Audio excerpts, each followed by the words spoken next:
how big of a problem is drug use among our teens?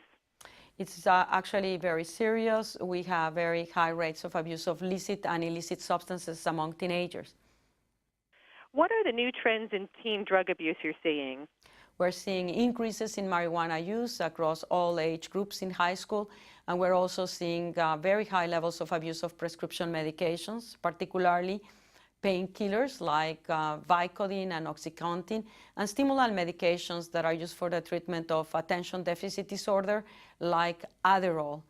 On the other hand, we're seeing good indicators and decreases in the tobacco smoking among teenagers. The levels are still high, but they are 50% lower than they were 50 years ago. And we're also seeing decreases in the abuse of alcohol, and we're seeing also decreases in the abuse of other illicit substances like cocaine and ecstasy. What is National Drug Facts Week, and how did it come about?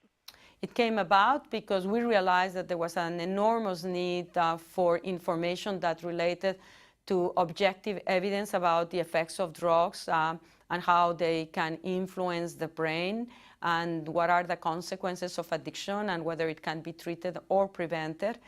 And that we started on a one-day event where scientists will sit in front of their computers through a web-based mechanism to answer questions of high school students throughout the United States.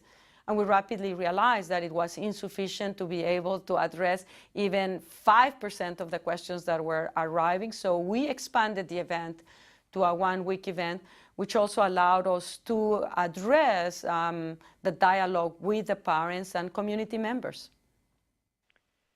Great. What types of questions do teens have about drug abuse, and what are some of the biggest misconceptions you're seeing? Oh, we have such a wide variety of questions. Perhaps the most frequently one asked is, are some drugs more dangerous than others? Another frequently asked question is, marijuana addictive? Does marijuana have harmful effects? Will the medications like Adderall help me get better grades? Is it all right for me to take Adderall? What should I do if I think my friend is taking drugs? Who should I ask for help if my parent is drinking alcohol? Is smoking glue harmful? Are pills bad for me? There are also questions that relate to treatment itself. I know that my sister is taking stimulant medications. Will that make her addictive? So all sorts of questions. Now, what are some of the most frequent myths? One of them is that marijuana is not addictive, and yet we know that marijuana is addictive. And this myth has emerged probably from the fact that a lot of people take marijuana and they don't become addicted, and therefore they say it's not addictive. But that is not any different from any drug, even a heroin or methamphetamine. Not everybody that takes a drug will become addicted. Approximately 10% of people will become addicted. So that's one of them, that marijuana is not harmful. And again, this myth emerged because they see individuals smoking marijuana or had smoked in the past and nothing harmful happened to them. Again, not everybody that gets exposed to drugs get harmful effects, just like not everybody that smokes cigarettes are going to get lung cancer. But what we do know is that smoking continuously in adolescence actually interferes with the brain, the way that the brain forms and its function, and thus that in turn is going to influence your cognitive capacity and intelligence. And we now know, for example, that chronic exposure to marijuana can in fact lead to lower IQ in individuals when they are adults, even when they have stopped taking the drug. So this is one of the myths. Another myth is that prescription medication are not as dangerous as illicit substances because they are prescribed by physicians. Well, this is wrong.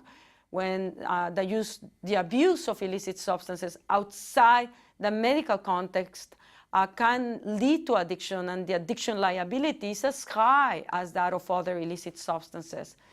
And also pain medications, when they are abused, those that have opioids in them carry with them a high risk for death from overdoses. And this is obviously particularly problematic when used outside of the medical context. Great. This is obviously very important information. Where can my viewers go to find out more? Well, there's more information about how drugs act in the brain, why they produce high, what are the adverse consequences, where to get help from addiction in drugabuse.gov. Again, drugabuse.gov. Dr. Nora Volkow, thank you so much for your time. We really appreciate it. You're very welcome.